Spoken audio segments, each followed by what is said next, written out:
नमस्ते, संध्यास किचनमध्ये आपलं स्वागत आहे। आज मी बनवत आहे मक्याचे कुरकुरीत भजी। खूप चविष्ट बनतात। चला तर मग रेसिपीला सुरुवात करू। इथे मी एक मका घेतलेला आहे, त्याचे 2 भाग करून घेणार आहे, म्हणजे कापण्यासाठी सोपं जातं।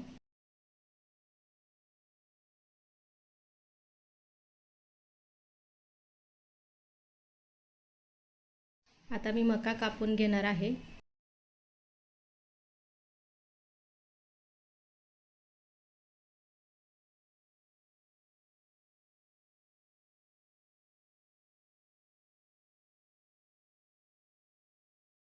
तर हा पहा, असा मका कापून घेतलेला आहे।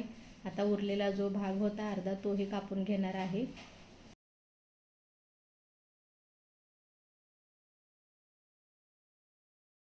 आता एका मोठ्या भांड्यामध्ये कापलेला मका पूर्ण काढून घेते आणि मसाले मिक्स करून घेणार आहे।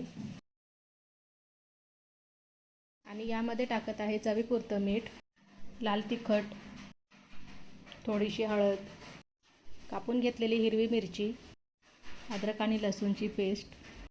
तर सर्व मसाले छान लावून घेते। आता यामध्ये टाकत आहे थोडीशी कोथिंबीर, तुम्हाला आवडत असेल तर टाका, नाही टाकली तरी चालेल। इथे घेतलेलं आहे 1 वाटी बेसन। बेसन थोडं थोडं टाकून मिक्स करून घेणार आहे। मक्याला छान बेसन लावून घ्यायचं आहे।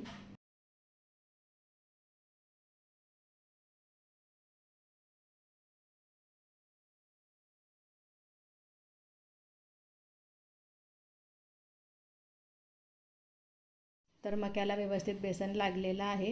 तेल गरम झालेलं आहे, आधीच ठेवलेलं होतं गरम करायला। आता त्यामध्ये एक एक भजी सोडून मस्त भजी तळून घेणार आहे। सुरुवातीला गॅस मी मोठाच ठेवणार आहे।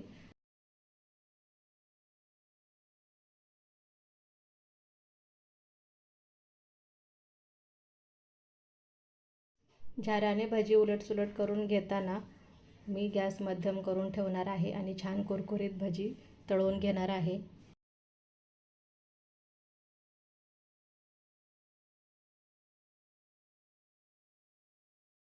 तर भजी छान कुरकुरीत तयार झालेली आहेत। झाऱ्याने बाहेर काढून घेते। पहिली बॅच अशी मी तयार करून घेतलेली आहे। आता दुसरी बॅचही अशीच तयार करून घेणार आहे।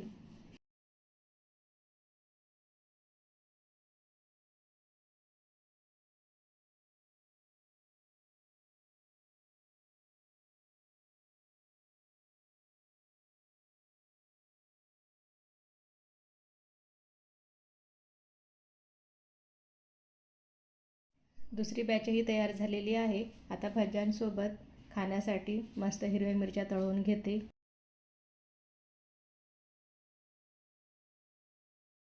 मिरच्या तळून झालेल्या आहेत। आता वडापावसोबत जी चटणी भेटते ती चटणी तयार करून घेणार आहे। तर वडापावची लाल चटणी बनवण्यासाठी मी इथे बेसन घेतलेलं आहे। बेसन 2 ते 3 चमचे घेतलेले आहेत। पिठामध्ये पाणी टाकून छान मिक्स करून घेते।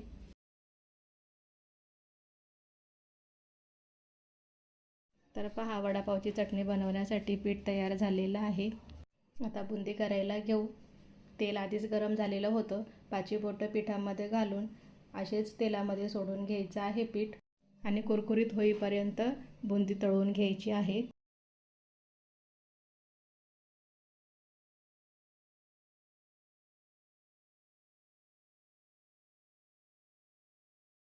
तर पहा, कुरकुरीत बुंदी तयार झालेली आहे। झाऱ्याने काढून घेते। याच तेलामध्ये लसूणही छान तळून घेणार आहे।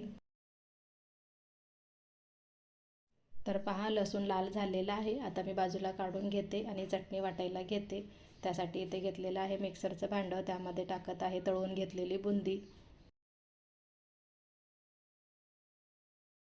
आता बुंदीवर टाकत आहे तळून घेतलेलं लसूण, मीठ घेतलेलं आहे चवीप्रमाणे, लाल तिखट आणि गरम मसाला। आता हे सर्व मी मिक्सरला काढून घेते। तर ही पहा, मस्त वडापावची चटणी तयार झालेली आहे। मक्याच्या भजीसोबत ही चटणी आणि तळलेली मिरची खूप छान लागते। एकदा नक्की ट्राय करा।